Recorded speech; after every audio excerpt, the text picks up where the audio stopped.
بسم الله الرحمن الرحيم يا أيها الناس اتقوا ربكم إن زلزلة الساعة شيء عظيم صدق الله العظيم اللهم صل على محمد وعلى آل محمد كما صليت على إبراهيم وعلى آل إبراهيم إنك حميد مجيد اللهم بارك على محمد وعلى آل محمد كما باركت على إبراهيم وعلى آل إبراهيم إنك حميد مجيد 17ویں پارے کا 8واں رکوع سورۃ الحج کا آغاز ہو رہا۔ یا ایھا الناس، اے لوگو، اتقوا ربکم، اپنے رب سے ڈرو۔ یہاں صرف ایمان والوں کو نہیں بلکہ پوری انسانیت کو خطاب ہے کہ سب سے اللہ فرما رہے ہیں کہ اپنے رب سے ڈرو۔ ان زلزلۃ الساعۃ شیء عظیم، قیامت کا جو زلزلہ ہے وہ بہت بڑی چیز ہے۔ جب قیامت کا پہلا سور پھونکا جائے گا تو سب پہ موت طاری ہو جائے گی اور تمام بلڈنگیں تہس نہس ہو جائیں گی اور زمین چٹیل میدان ہو جائے گی۔ تو اس لیے فرمایا کہ قیامت کا جو زلزلہ ہے یہ بہت بڑی چیز ہے۔ یوم ترونہا، اس دن تم دیکھو گے، تذہل کل مرضعۃ عما ارضعت، دودھ پلانے والی ماں اپنے بچے کو بھی بھول جائے گی۔ حالانکہ دودھ پلانے والی ماں ہر وقت بچے کا خیال رکھتی ہے، اپنے سے جدا نہیں کرتی اس کو، لیکن وہ نقشہ اور وہ وقت ایسا خطرناک ہوگا کہ ہر ایک کو اپنی پڑی ہوگی، حتیٰ کہ دودھ پلانے والی ماں بھی اپنے بچے کو بھول جائے گی۔ وَتَضَعُ كُلُّ ذَاتِ حَمْلٍ حَمْلَهَا، اور ہر حاملہ اپنے حمل کو گرا دے گی، یعنی اتنا ڈر اور خوف ہوگا کہ حمل ضائع ہو جائے گا۔ وَتَرَى النَّاسَ سُكَارَىٰ، اور تم لوگوں کو دیکھو گے ایسے لگے گا جیسے نشے میں ہیں۔ وَمَا هُمْ بِسُكَارَىٰ، وہ نشے میں نہیں ہوں گے بلکہ اللہ کا سخت عذاب ہوگا جس کی وجہ سے ان کی کیفیت یہ ہوگی۔ وَمِنَ النَّاسِ مَن يُجَادِلُ فِي اللَّهِ، بعض لوگ وہ ہیں جو اللہ کے بارے میں یا اللہ کی باتوں کے بارے میں جھگڑتے ہیں اور جہالت کی بنیاد پہ جھگڑتے ہیں، علم کوئی نہیں، اپنی جہالت کی وجہ سے اللہ کی ذات کے بارے میں یا اللہ کی باتوں کے بارے میں جھگڑا کرتے ہیں۔ وَيَتَّبِعُ كُلَّ شَيْطَانٍ مَرِيدٍ، اور ہر شیطان مردود کی پیروی کرتے ہیں، یعنی شیطان کے پیچھے چلتے ہیں، اللہ اس کے رسول کی بات نہیں مانتے۔ كُتِبَ عَلَيْهِ أَنَّهُ مَن تَوَلَّاهُ، اللہ نے ان کے مقدر میں یہ لکھ دیا ہے کہ جو شیطان سے دوستی کرے گا فَأَنَّهُ يُضِلُّهُ، شیطان اسے گمراہ کرے گا۔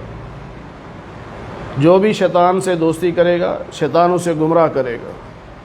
وَيَهْدِيهِ إِلَىٰ عَذَابِ السَّعِيرِ، اور وہ شیطان اس کو لے کے جائے گا جہنم کی آگ میں۔ شیطان کے پیچھے چلنے والے گمراہ بھی ہوں گے اور جہنم میں جائیں گے، اور شیطان کی زندگی کا مقصد یہی ہے کہ میں اللہ کے بندوں کو گمراہ کروں اور انہیں جہنم میں لے کے جاؤں۔ یا ایھا الناس، اے لوگو، ان کنتم فی ریب من البعث، اگر تمہیں اس بارے میں شک ہے کہ دوبارہ کیسے زندہ ہوں گے۔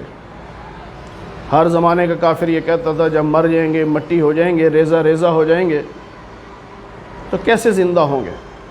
تو اللہ فرما رہے ہیں اگر تمہیں شک ہے نا کہ دوبارہ کیسے زندہ ہوں گے تو فَإِنَّا خَلَقْنَاكُم مِّن تُرَابٍ، اپنی پہلی پیدائش پہ غور کرو، پہلے کیسے پیدا ہوئے تھے۔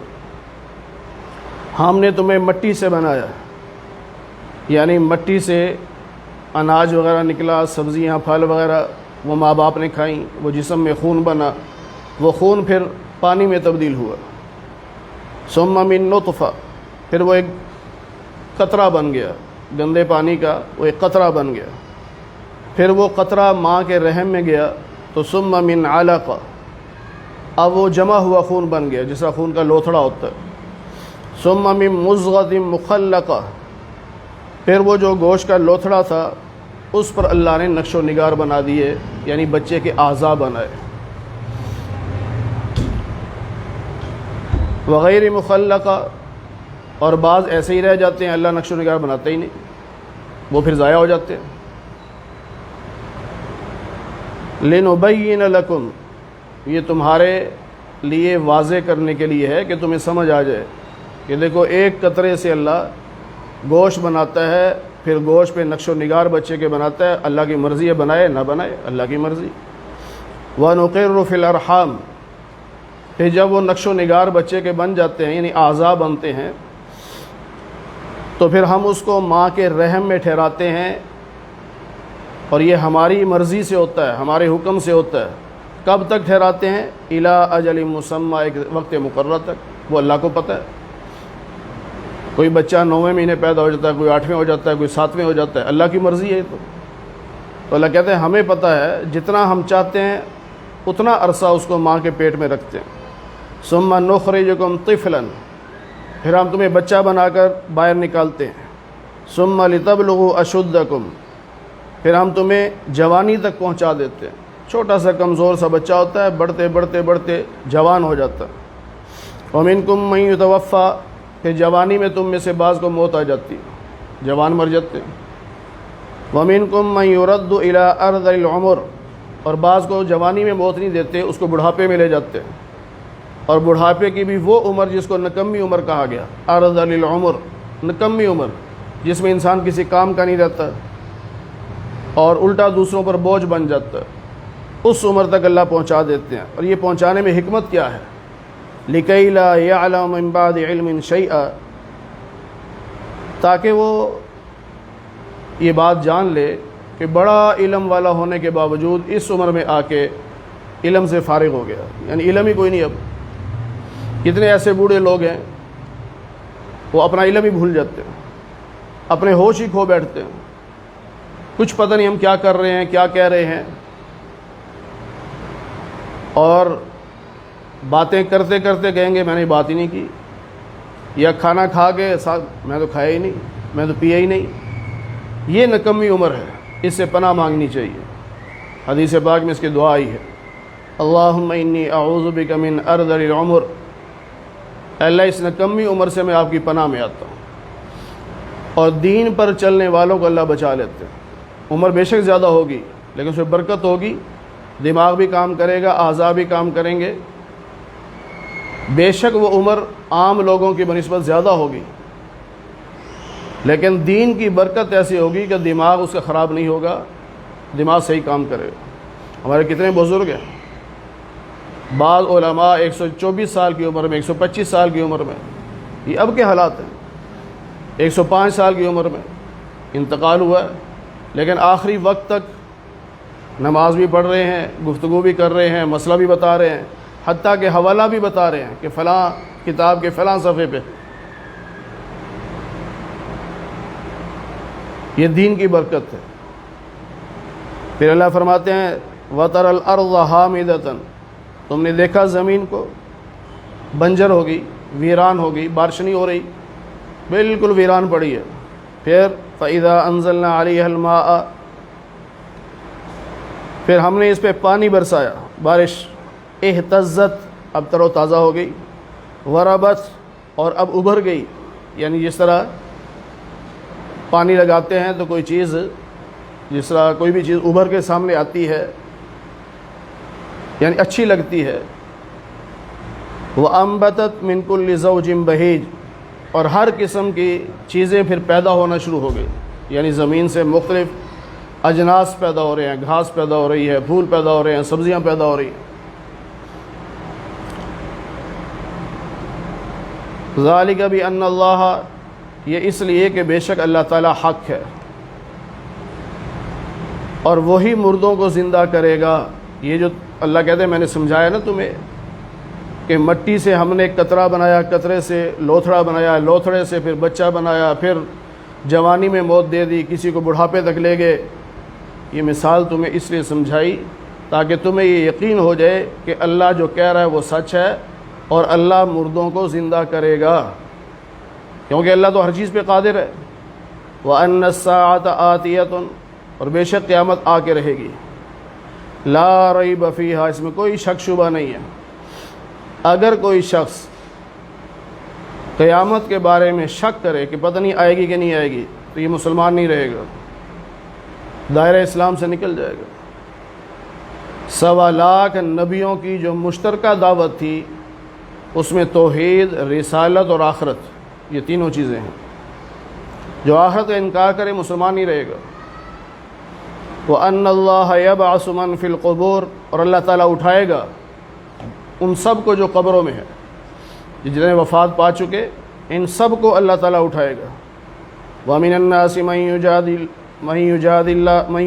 فِي اللَّهِ، بعض لوگ وہ ہیں جو اللہ کی ذات کے بارے میں یا اللہ کی باتوں کے بارے میں جھگڑ رہے ہیں، نادانی کی وجہ سے، جہالت کی وجہ سے، علم نہ ہونے کی وجہ سے۔ ولا ہدم ولا کتاب منیر، نہ اس کے پاس کوئی دلیل ہے اور نہ اس کے پاس کوئی روشن کتاب ہے، یعنی کسی آسمانی کتاب میں یہ نہیں لکھا کہ اللہ کے بارے میں جھگڑو تم یا اللہ کی باتوں میں اختلاف کرو تم، کسی کتاب میں دلیل موجود نہیں ہے، بس جہالت کی وجہ سے لوگ جھگڑ رہے ہیں۔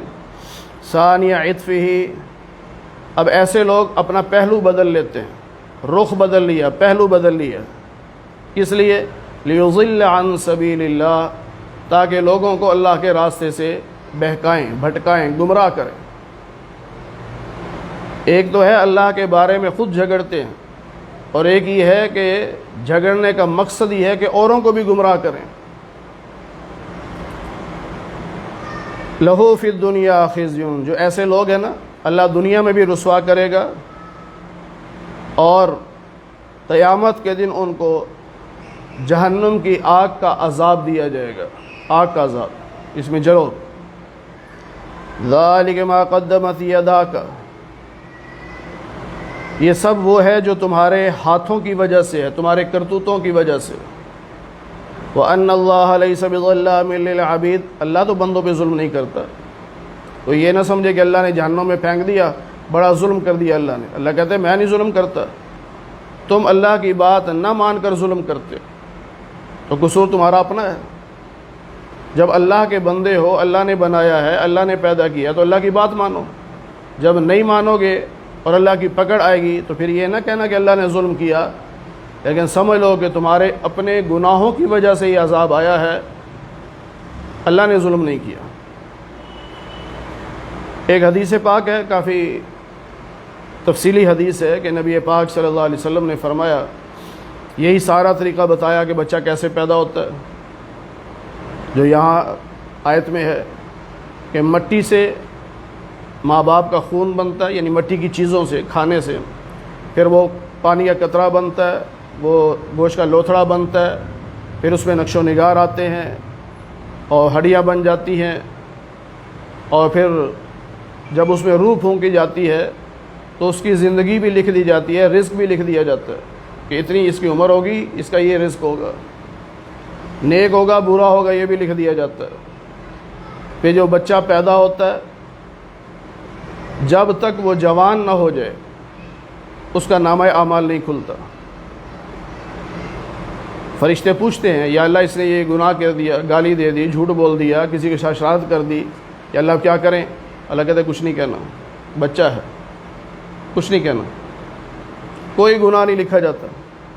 لیکن وہی بچہ جب نیکی کر رہا ہے، اب چھوٹا سا بچہ ہے، 4 سال کا، آپ نے مدرسے میں داخل کرا دیا، یا مسجد میں بھیج دیا، قاعدہ لے کے چلا گیا، پڑھ رہا ہے الف با تا بسم اللہ پڑھ رہا ہے، تو اب فرشتے پوچھتے ہیں یا اللہ اب کیا کریں؟ اللہ فرماتے ہیں جو جو یہ نیکی کا کام کرتا چلا جائے، وہ ساری نیکی کے کام اس کی ماں اور اس کے باپ کے نامہ اعمال میں لکھتے رہو۔ نیکیاں بچہ کر رہا ہے، لکھی ماں کے نامہ اعمال میں جا رہی ہیں اور باپ کے نامہ اعمال میں۔ پھر جب یہ جوان ہوتا ہے تو اس کا نامہ اعمال کھلتا ہے، اب اس کی نیکیاں بھی برائیاں بھی دونوں لکھی جا رہی ہیں۔ اب جب یہ مسلمان ہوتا ہے اور چلتے چلتے 40 سال کی عمر کو پہنچ جاتا ہے، تو نبی پاک صلی اللہ علیہ وسلم نے فرمایا اللہ 3 بیماریوں سے اس کو محفوظ کر دیتے ہیں، جنون، جذام اور برس۔ اب یہ پاگل نہیں ہوتا۔ جنون کا معنی ہے پاگل ہونا، اور جذام کہتے ہیں کوڑ پن کو، اور برس کہتے ہیں پھل بیری کو۔ اللہ ان بیماریوں سے اس کو محفوظ رکھ لیتا ہے۔ اور جب یہ 50 سال کا ہو جاتا ہے تو اللہ تعالیٰ اس کا حساب ہلکا کر دیتے ہیں، آسان کر دیتے ہیں، اور جب یہ 60 سال کو پہنچتا ہے اللہ تعالیٰ اس کو اپنی طرف بلاتے ہیں، رجوع کی توفیق دے دیتے ہیں۔ اس لیے آپ نے دیکھا ہوگا 60 سال کے بعد عموماً لوگ اللہ کی طرف متوجہ ہوتے ہیں، نماز روزہ داڑھی بھی رکھ لی اور اللہ کی عبادت شروع کر دی۔ بعض لوگ کہتے ہیں دیکھو جی ساری زندگی برائیاں کر کے اب یہ مسیتڑ بن گیا ہے، اور بھائی اللہ نے خود بلایا اپنی طرف، یہ اللہ کا پیار ہے اپنے بندے کے ساتھ کہ 60 سال کا ہوتا ہے تو اللہ کہتا ہے اب آ جا میری طرف، اور جب 70 سال کا ہوتا ہے تو آسمان کی ساری مخلوق اس سے محبت کرتی ہے، اور جب یہ 80 سال کا ہوتا ہے تو اللہ تعالیٰ حکم دیتے ہیں اب اسے گناہ نہ لکھنا، بس ثواب لکھتے جاؤ، گناہ نہ لکھنا، اور جب 90 سال کا ہوتا ہے تو اللہ حکم دیتے ہیں کہ سارے گناہ اس کے معاف کر دو۔ اور پھر اس کے 2 لقب ہوتے ہیں، اسیر اللہ فی الارض، یہ زمین میں اللہ کا قیدی ہے، یہ امین اللہ فی الارض، یہ اللہ کی امانت ہے زمین میں۔ لیکن ایک انعام اللہ بہت بڑا دیتے ہیں پھر، 90 سال کا جو مرد یا عورت ہو جائے تو پھر قیامت کے دن اللہ تعالیٰ اس کو اختیار دیں گے کہ اپنے خاندان میں سے جس چیز کو تو چاہتا ہے اس کو جنت میں لے جا، یہ اللہ اس کو اختیار دیں گے۔ جس طرح حافظ قرآن کو اللہ اختیار دیتے ہیں نا کہ 10 کی سفارش کر ان کو جنت میں لے جا، تو جب کوئی مسلمان مرد یا عورت 90 سال کی عمر پوری کر لے دنیا میں تو اللہ تعالیٰ قیامت کے دن اسے یہ اختیار دیں گے کہ اپنے خاندان میں سے جس چیز کو تو چاہتا ہے جنت میں لے جا۔ تو یہ لوگ تو گویا کہ جنتی ہیں، اور اللہ تعالیٰ ان کو اختیار بھی دے رہا ہے۔ تو جو زیادہ خدمت کرے گا پھر وہ ظاہر ہے بوڑھا اس کا خیال رکھے گا نا، دنیا میں بھی ایسا ہوتا ہے اور آخرت بھی ایسا ہوگا۔ تو اللہ نے ہمارے لیے جنت کمانے کا ایک موقع ایسا دے دیا کہ اگر تمہارے خاندان میں کوئی بوڑھا ہو گیا ہے، 90 سال کا ہو گیا، تو خدمت کرو اس کی خدمت کرو، اس خدمت سے تمہیں ثواب بھی ملے گا، اور اس خدمت کی وجہ سے یہ ہوگا کہ وہ بوڑھا قیامت کے دن تمہیں جنت میں لے جائے گا اپنے ساتھ۔ اللہ تعالی ہمیں قرآن کریم کی صحیح سمجھ نصیب فرمائے۔ الحمدللہ رب العالمین والعاقبۃ للمتقین والصلاۃ والسلام علی سید الانبیاء والمرسلین وعلی آلہ واصحابہ اجمعین۔ اے اللہ ہم سب کے صغیرہ کبیرہ گناہوں کو معاف فرما، اے اللہ درس قرآن کو اپنی بارگاہ میں قبول فرما، اے اللہ بیماروں کو صحت کاملہ نصیب فرما، بے روزگاروں کو حلال رزق نصیب فرما، حرام کے لقمے سے ہماری حفاظت فرما۔ اے اللہ جتنے مسلمان دنیا سے جا چکے سب کی مغفرت فرما دے، اے اللہ سب کو جنت الفردوس میں اعلیٰ مقام نصیب فرما دے۔ اے اللہ ہم سب کو قیامت کے دن حضور نبی پاک صلی اللہ علیہ وسلم کی شفاعت نصیب فرما، جنت میں آپ کی رفاقت نصیب فرما، آپ کے دست مبارک سے حوض کوثر کا پانی پینا نصیب فرما۔ اے اللہ جیسے آج ہم آپ کے قرآن کے نام پر اکٹھے ہیں، اے اللہ ہم سب کو جنت میں بھی اکٹھا فرما دے۔ اے اللہ محض اپنے فضل و کرم سے حضور نبی پاک صلی اللہ علیہ وسلم کے صدقے سے ہماری دعاؤں کو قبول فرما لے۔ وصلی اللہ علی النبی الکریم برحمتک یا ارحم الراحمین۔